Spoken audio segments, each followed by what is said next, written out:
ಎಲ್ಲಿಗೂ ನಮಸ್ಕಾರ. ನಾನು ಆಗೊಂಬೆ ನಟರಾಜ್.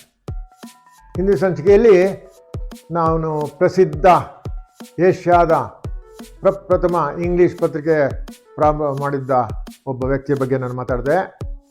ಸೊ ಅವನ ಹೆಸರು ಹಿಕಿ ಅಂತಾಗಿತ್ತು. ಈಗ ಇಂದಿನ ಸಂಚಿಕೆಯಲ್ಲಿ ಒಬ್ಬ ವ್ಯಕ್ತಿ, ಅವನೇ ಅಷ್ಟೇನು ಪ್ರಸಿದ್ಧಿ, ಇವನಷ್ಟೇನು ಪ್ರಸಿದ್ಧಿ ಪಡೆದಿಲ್ಲ. ಅವನ ಹೆಸರು ಬಾರ್ವೆಲ್ ಅಂತಾಗಿದೆ. ಅವನೊಬ್ಬ ಸದಸ್ಯನಾಗಿದ್ದ, ಈ ಕೌನ್ಸಿಲ್ನಲ್ಲಿ ಕ್ಯಾಬಿನೆಟಲ್ಲಿ ಸದಸ್ಯ ಆಗಿದ್ದ. ಅವನು ವಾರನ್ ಹೇಸ್ಟಿಂಗ್ಸ್ನ ಬಲಗೈ ಬಂಟಾಗಿದ್ದ. ಅವನಿಗೆ ತುಂಬಾ ಅವನು ಸಹಾಯ ಮಾಡ್ತಿದ್ದ, ಅವನ ಪರವಾಗಿ ಭಾಳ ಮಾತಾಡ್ದ, ಅವನ್ನೆಲ್ಲ ಇದು ಮಾಡ್ದ. ಅವನ ವಿಷಯ ಜಾಸ್ತಿ ಇತಿಹಾಸಕಾರರು ಅವನ ವಿಷಯ ಕೊಟ್ಟಿಲ್ಲ, ಕೆಲವೇ ಪದಗಳಲ್ಲಿ ಕೆಲವೇ ಪಂಕ್ತಿಗಳಲ್ಲಿ ಹೇಳಿದ್ದಾರೆ. ಬಟ್ ಅವನ ಜೊತೆಯಲ್ಲಿ ಕೆಲಸ ಮಾಡಿದವರು, ಅವನಿಗೆ ಸಪೋರ್ಟ್ ಕೊಟ್ಟವರು, ಅವನ ಜೊತೆಗಾರ ಆದವರು ಇಬ್ಬರು ಇದ್ದಾರಲ್ಲ. ಈಗ ಮೊದಲೇ ಅವ್ರ ವಿಷಯ ಮಾತಾಡ್ತೀನಿ. ಒಬ್ಬ ವಾರನ್ ಹೇಸ್ಟಿಂಗ್ಸು, ಇನ್ನೊಬ್ಬ ಅವನ ವಿರೋಧಿ ಪ್ರಿನ್ಸೆಪ್ ಇದ್ನಲ್ಲ, ಅವನ ವಿಷಯನೂ ಬರ್ತದೆ ಈಗ ಈ ಎಪಿಸೋಡಲ್ಲಿ. ಅವ್ರ ವಿಷಯನೂ ಮಾತಾಡೋದಿದ್ದೀನಿ. ಸೊ ಈ ಮೂರು ವ್ಯಕ್ತಿಗಳ ವಿಷಯವನ್ನು ನಾನು ಈಗ ಮಾತಾಡೋಕ್ಕೆ ಹೋಗ್ತಾ ಇದ್ದೀನಿ. ಈ ಬಾರ್ವೆಲ್ ಅನ್ನೋ ಮನುಷ್ಯ ಈಗಾಗಲೇ ಹೇಳಿದೆ, ನಾನು ಕೌನ್ಸಿಲ್ ಮೆಂಬರ್ ಆಗಿರ್ತಾನೆ. ಯಾವಾಗ ಇವನು ಹೇಸ್ಟಿಂಗ್ಸ್ಗೆ ಸಪೋರ್ಟ್ ಕೊಡೋಕ್ಕೆ ಶುರು ಮಾಡ್ತಾನೋ, ಅವನ ವಿರೋಧಿ ಫ್ರಾನ್ಸಿಸ್ ಇರ್ತಾನಲ್ಲ, ಅವನು ಬಾರ್ವೆಲ್ ಎಗೇನೆಸ್ಟ್ ಹೋರಾಟಕ್ಕೆ ಶುರು ಮಾಡ್ತಾನೆ. ಇಬ್ಬರ ಮೇಲೆ ಹೋರಾಡ್ತಾನೆ. ಅವನ ಮಹತ್ವಾಕಾಂಕ್ಷೆ ಅವನು ಗವರ್ನರ್ ಜನರಲ್ ಆಗಬೇಕು ಅಂತ ಇತ್ತು. ಅದು ಆಗ್ತಾನೆ ಇಲ್ಲ. ಎಲ್ಲಿ ತನಕ ಇವ್ರು ಇರ್ತಾರೋ ನಾನು ಆಗೋದಿಲ್ಲ ಅಂತ ಅವನಿಗೆ ತೀರ್ಮಾನ ಆಗೋಗಿತ್ತು, ಗೊತ್ತಾಗೋಗುತ್ತೆ. ಅದಕ್ಕೋಸ್ಕರ ಏನಾರ ಆಗಲಿ ನಾನು ಇವ್ರ ವಿರುದ್ಧ ಹೋರಾಟ ಮಾಡಲೇಬೇಕು ಅಂತೇಳಿ ಎಲ್ಲಿ ಸಮಯ ಎಲ್ಲೇ ಸಿಗ್ತದೋ, ಎಲ್ಲೇ ಸಂದರ್ಭ ಸಿಗ್ತದೋ ಅಲ್ಲೆಲ್ಲ ನಿಂದಾತ್ಮಕ ಇದು ಬೈಯೋದು ಎಲ್ಲ ಮಾಡ್ತಾನೆ ಅವನು. ಎಲ್ಲಿ ತನಕ ಹೋಗ್ತಾರೆ ಅಂದರೆ ಅವರಿಬ್ಬರು ಕಾದಾಟ ಕೂಡ ಆಡ್ತಾರೆ. ಆಯಿತು, ಇದನ್ನ ಜಗಳ ತೀರ್ಸೇ ಬಿಡೋಣ, ಇಲ್ಲ ನೀನು ಸಾಯ್ಬೇಕು ಇಲ್ಲ ನಾ ಸಾಯ್ಬೇಕು ಅಂಥೇಳಿ. ಸೊ ಇಬ್ಬರು ಒಂದು ಕಡೆ ಸೇರ್ತಾರೆ. ಆವಾಗ ಇರ್ತಾನೆ, ಪ್ರತಿ ವರ್ಷ ಅಲ್ವಲ್ಲ, ಈ ಪಿಸ್ಟೂಲ್ನ ಇದು ಯಾರು ಮೊದಲು ಹೊಡಿತಾರೋ ಅವ್ರು ಹೊಡಿಬೇಕು. ಒಬ್ಬ ಅಂಪೈರ್ ಇರ್ತಾನೆ, ಅವನು ಹೊಡಿ ಕೂಡಲೇ ಇಬ್ಬರು ಒಂದು ಏಕಕಾಲದಲ್ಲಿ ಹೊಡಿಬೇಕು, ಏಕಕಾಲದಲ್ಲಿ ಗುಂಡು ಹಾರಿಸ್ಬೇಕು. ಸೊ ಆ ಥರ ಗುಂಡು ಹಾರಿಸೋವಾಗ ಗುಂಡು ಫ್ರಾನ್ಸಿಸ್ಗೆ ಬೀಳುತ್ತೆ, ಆದರೆ ಇವನಿಗೆ ಬೀಳಲ್ಲ. ಅವ್ನಿಗೆ ನನ್ನ ಚೀರ್ಕೊಂಡು ಅಯ್ಯೋ ಸತ್ತೆ ಅಂತ ಬಿದ್ದುಬಿಡ್ತಾನಂತೆ.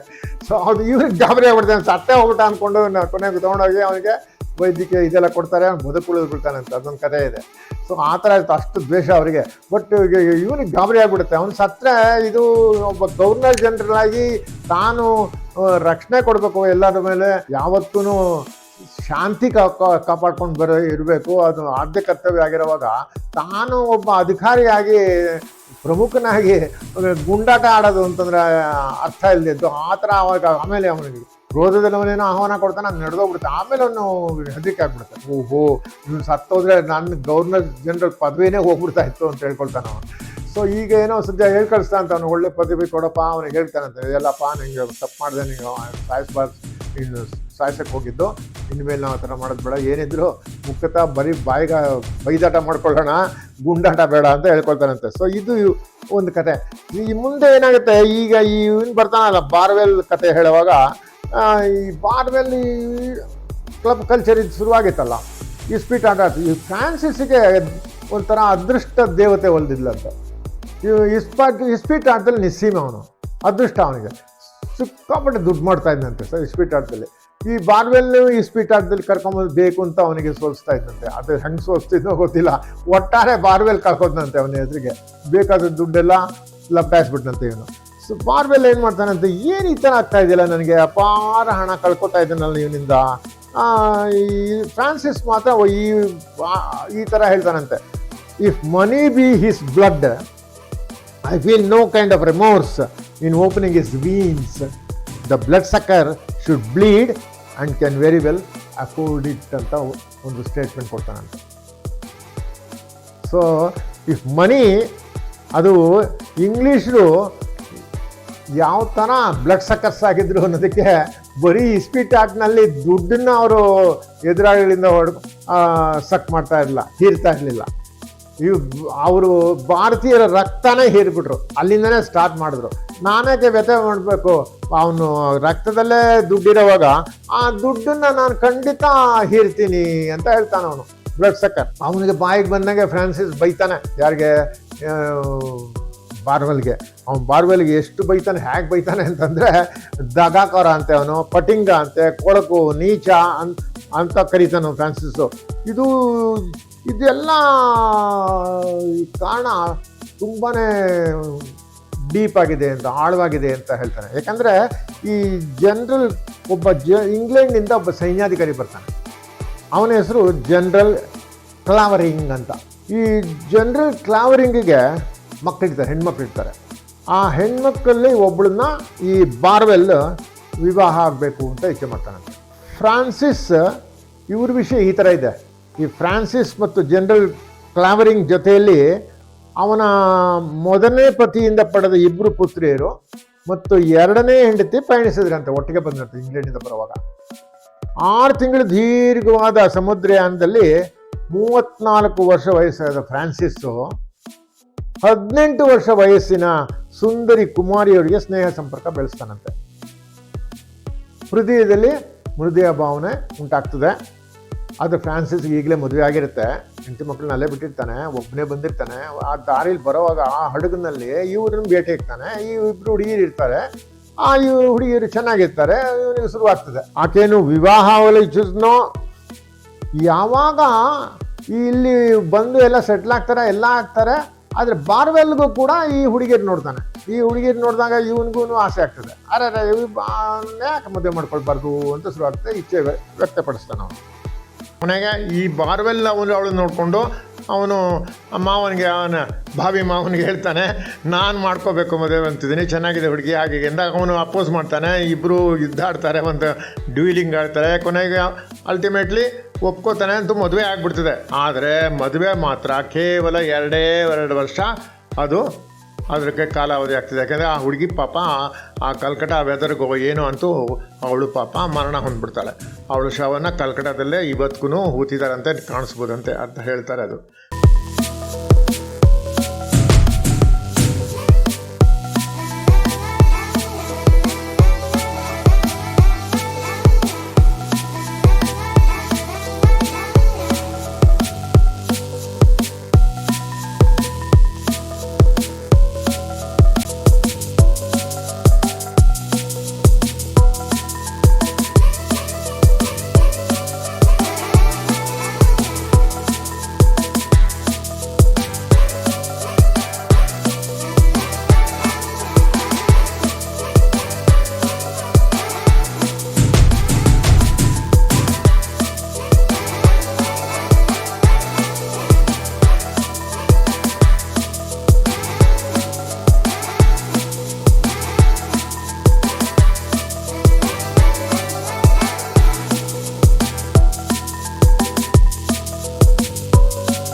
ಸೊ ಇದು ಬಾರ್ವೆಲ್ನ ಕತೆ.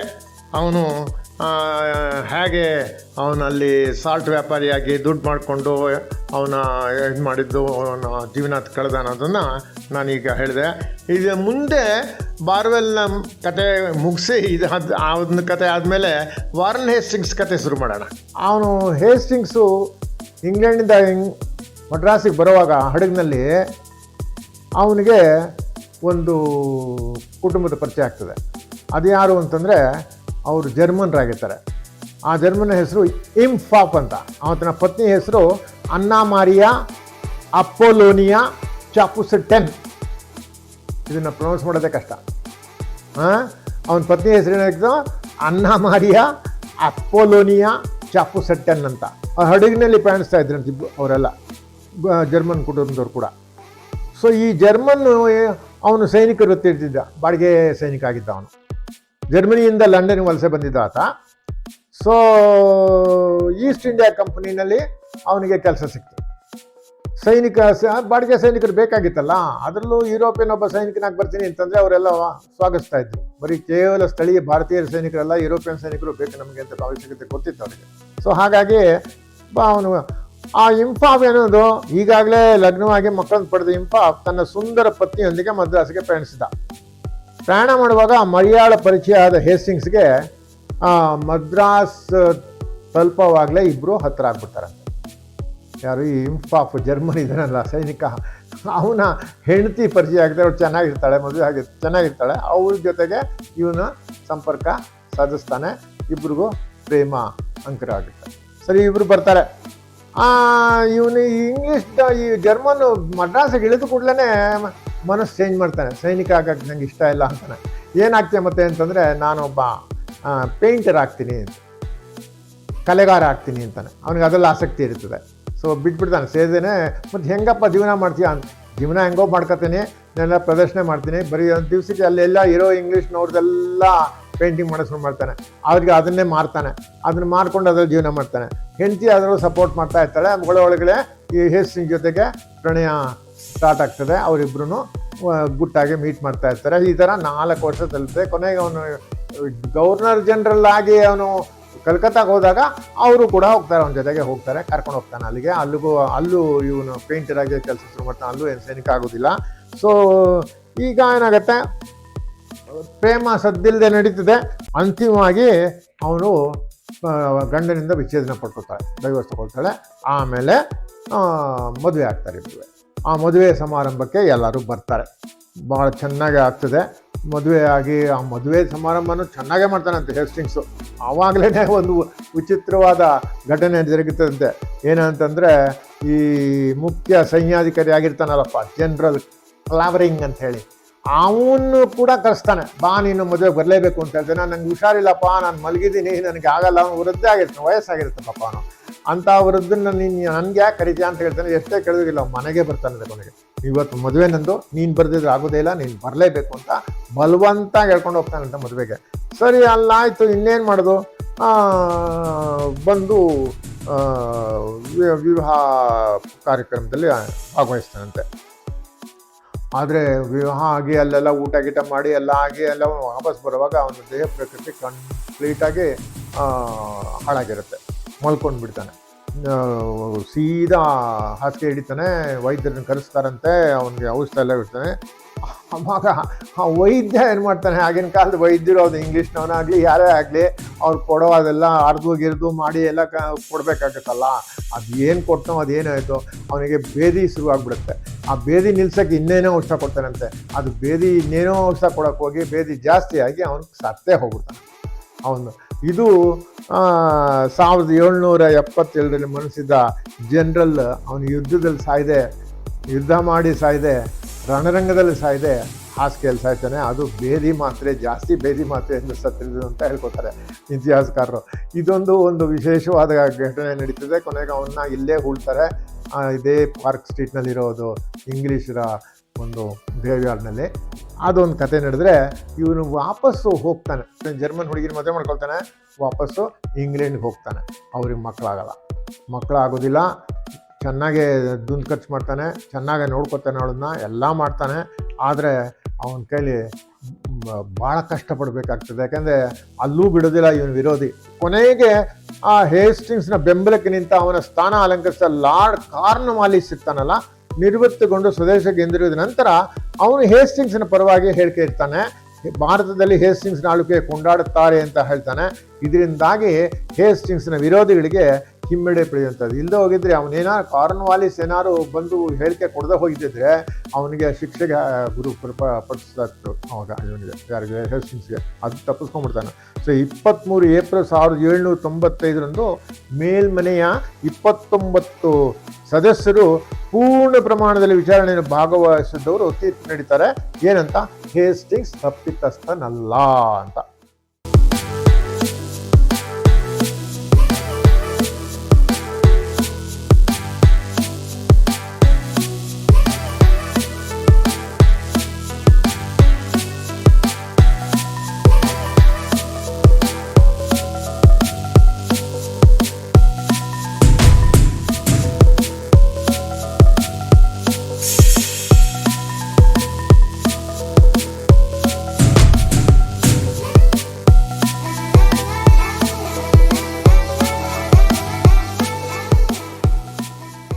ಹೇಸ್ಟಿಂಗ್ಸ್ ಎಷ್ಟೇ ಹಣ ಲಪಟಾಯಿಸಿ ಧನವಂತನಾಗಿದ್ದರೂ ಆ ಧನವನ್ನೆಲ್ಲ ಈ ದೋಷಾರೋಪಗಳನ್ನು ಎದುರಿಸಿ ಜಯ ಗಳಿಸಲು ವಿನಿಯೋಗ ಮಾಡಬೇಕಾಗ್ತದೆ.